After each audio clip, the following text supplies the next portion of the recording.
So today we're going to talk to you about our library, and everything we've read have to do with anything when you want to learn something is that you need to have your own personal library. Well, let's pause for a moment. We have folks that haven't met us before. We're Jim. I'm Rhenda Wilson from Heartiness Homestead. Heartiness Homestead, where we practice the Heartiness approach. Correct. So, we've always had a library. When there wasn't an internet, we went to the library. We love books.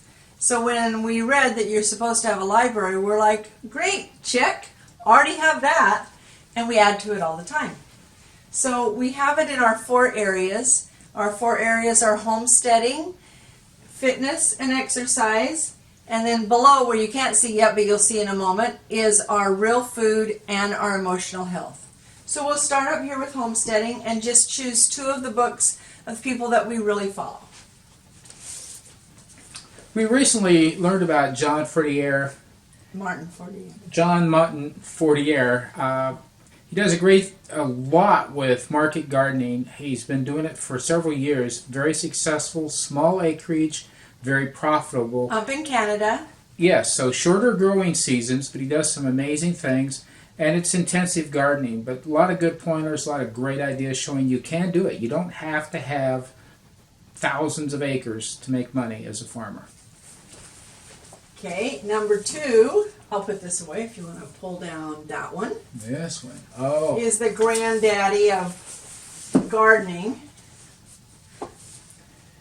When I first read about Elliot Coleman, I was amazed. 4-season gardening. I'd always wanted to do gardening longer. How do you do it? The guy lives in Maine, and he's talking about picking greens in the middle of winter. Fantastic. Great input. He's got a lot of fantastic material on Facebook, on the internet. He and his wife have been doing videos for a long time, decades. We just saw some on there where they were both quite young, and it was interesting. But great information. So one of the things about this book and the one we just did is both of them do 30-inch beds, and they use particular equipment. There are a lot of tools, and it's interesting. Elliot Coleman being one of the first, I don't know, you go back to the 40s, a lot of things were being done, but in more modern times, he's one of the first to develop a lot of techniques. And he traveled in Europe, primarily France, learned a lot of techniques, but he's developed a lot of tools, and many of his tools he developed with other people, but they're sold through Johnny's Seeds. So, but they're built to do 30-inch rows primarily. So that's what they've standardized on, and it makes a lot of sense. Fantastic tools. They do a lot of great things. They're on our dream list right now. We still have to manually do most of the stuff. The tools would make a big difference, but we're not in it in a production mode, so we don't have to go quite as fast. We're not doing as much. And last year we did not follow the 30-inch row. We had 48-inch rows, and the problem with that is you have to reach across, then you have to go around the bed to the other side and come back and reach the other way. The 30-inch, you're supposed to be able to... And the 48-inch rows, we learned that some time ago from somebody else who knew a lot. And there's reasons, but having done it a lot, the 48-inch rows, I have come to appreciate these 30-inch beds. They make a lot more sense as I've looked at how they've done them and then thought through and started working through that process for us. Much easier to manage. And believe me, we will be taking you along as we get our beds ready.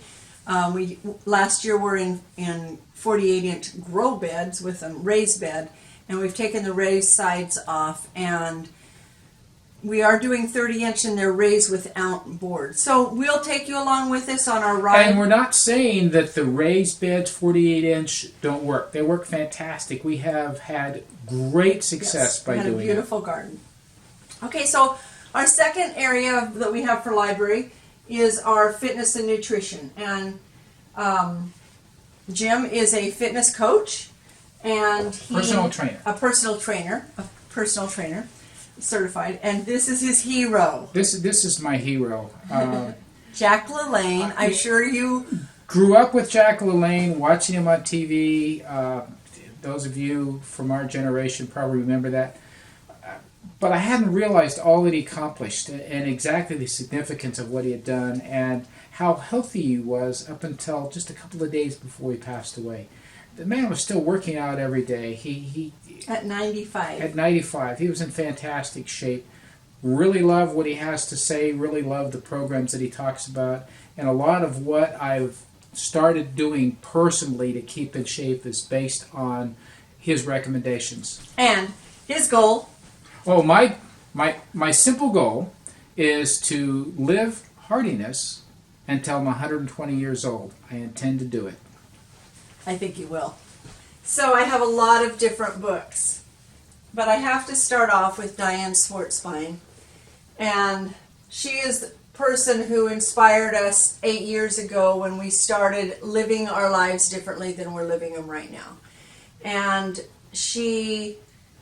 When we saw than we were before, so that we're doing it like we are now. Yes. That's, yeah. Every single one that you read, you're going to find stuff in it that you really agree with and you like, and some of it that you don't. The only thing, a couple of things that she does in hers has to do with some of the fats that I don't agree with. Like she still uses canola oil, and I do not use canola oil. But you will hear more about Schwartzbein as we talk about the Heartiness approach and the way that we eat. If you've done any reading in the nutrition area, you know that there are a lot of very strongly held opinions about what you should and should not eat and what you should avoid and how you should prepare it and just on and on. It's confusing at the very least. So confusing. So then I have books that are The Great Cholesterol Myth, Fat Chance. These books are written by doctors who have realized that all of the fat theories and the hypothesis from the 1950s and 60s were wrong. And that's what everything is based on with the normal stuff with the USDA and the FDA and all of that.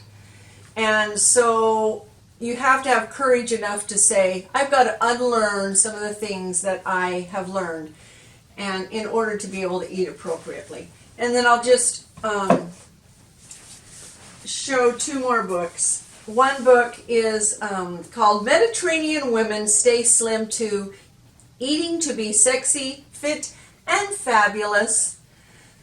Strange title, incredibly great book. This book is written by Melissa Kelly, and Melissa Kelly owns Primo Restaurant in Maine, and they grow every single thing that they make. So if they live in Maine, so they go out to the shore to the water and get their fish. They raise their own pigs, they raise their own chickens for eggs, they raise their own garden. They have everything, and they go and pick it out. It is my dream someday to go to Maine and go to her restaurant with a lot of money because it's not cheap. But anyway, I love the way that she taught me. My favorite book is in my hand. It is called The Dirty Life, and it fits into the homesteading and into real food. And it is written by Kristen Kimball. And she, it is a must read if you are doing any growing of your own food or anything like that. I am not kidding you. The Dirty Life is getting your hands in the dirt and how dirty it is to live on a farm. And it is the most incredibly wonderful, feel-good, entertaining book. And it is the spiritual, emotional, physical journey that a city girl from New York City went on to go from New York City to being really a farm girl. Yeah. And we follow her now. We read this 4 times. We like to keep it on our bed and just pull it open and open it anywhere and read. And it makes us laugh. It makes us cry. It gives us courage. And now we follow their blog weekly. She does a weekly blog. And so it's like the book just continues on. So Kristen Kimball, The Dirty Life. Absolutely recommend it. So the last section is emotional health. And emotional health has everything to do with everyone's life. So the first thing I have is the power of purpose. And in order to give ourselves a purpose in life, to not just walk through. And I deal with a lot of seniors, and a lot of seniors feel like they don't have a purpose anymore. And so this is why I have this book. This one is play. We all need to play, and we get involved in our work so much that we don't take the time out to play. And we love to hike and snowshoe, and I can't even tell you how long it's been since we've been snowshoeing. I believe that work should be play. You should do work that feels like play. And the third book is actually a book that I wrote. It's called Voices from My Heart, and it's for seniors, for baby boomers who take care of seniors and baby boomers who are going through their own choices that they have to make. Deals a lot with anxiety, depression, and the good side. You know, how to get out of it. One of the chapters is called How to Be Up When Your World is Down. And so I'm really excited to have this library and be able to share it with you. Now we go to blogs and vlogs and the internet, and there's a lot of different people that we follow. We follow Pure Living for Life. We follow Justin Rhodes. We follow Curtis Stone.